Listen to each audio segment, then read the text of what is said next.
ಪೂಜ್ಯರು ವೇದಿಕೆಗೆ ದಯಮಾಡಿಸ್ತಾ ಇದ್ದಾರೆ. ಎಲ್ಲರೂ ಎದ್ದು ನಿಂತು ಪೂಜ್ಯರಿಗೆ ಗೌರವವನ್ನು ಸಲ್ಲಿಸಿ ಆಸೀನರಾಗಬೇಕಾಗಿ. ಶ್ರೀ ಗುರುಭ್ಯೋ ನಮಃ. 12ನೇ ಶತಮಾನವನ್ನು ಜ್ಞಾಪಿಸಿಕೊಂಡ್ರೆ ಕನ್ನಡ ಸಾಹಿತ್ಯದ ಇತಿಹಾಸದಲ್ಲಿ ಒಂದು ಸುವರ್ಣಾಕ್ಷರದಲ್ಲಿ ಬರೆಯುವಂತಹ ಒಂದು ಶತಮಾನ. 12ನೇ ಶತಮಾನದ ಜ್ಯೋತಿ ಜಗಜ್ಯೋತಿ ಬಸವೇಶ್ವರ ಕೇವಲ ಕನ್ನಡ ನಾಡಿನಲ್ಲೆಲ್ಲ ಜಗದ ಉದ್ದಗಲಕ್ಕೂ ಕೂಡ ತಮ್ಮ ಕ್ರಾಂತಿಯ ಕಿಡಿ, ಸಾಮಾಜಿಕ ಕಿಡಿ, ಎಲ್ಲ ಒಂದು ಸಮಾಜದ ವ್ಯವಸ್ಥೆಯಲ್ಲಿ ಬೆಳಕನ್ನು ಬೆಳಕಿದವರು ಅಣ್ಣ ಬಸವಣ್ಣನವರು.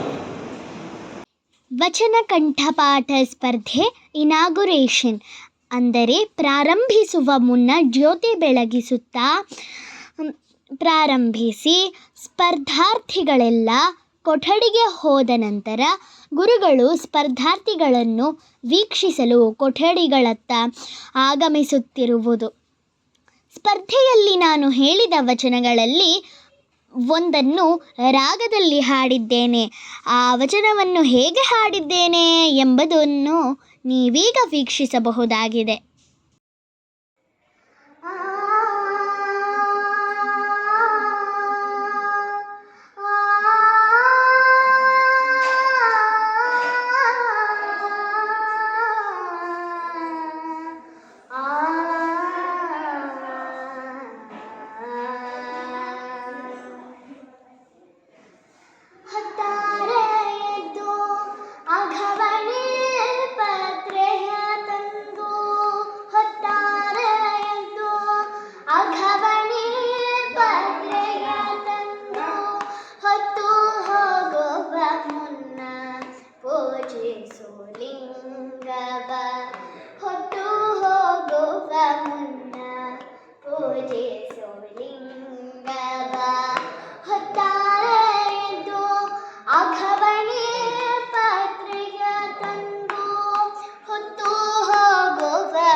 ಸಣ್ಣ ಶಬ್ದವು ನೆನಪಿಸ್ಕೊಂಡಿಲ್ಲ, ಒಂದು ಸಣ್ಣ ಶಬ್ದನೂ ಲೋಪ ಇರಲಿಲ್ಲ, ಒಂದೇ ಒಂದು ವಚನವನ್ನು ಜ್ಞಾಪಿಸ್ಕೊಂಡಿಲ್ಲ.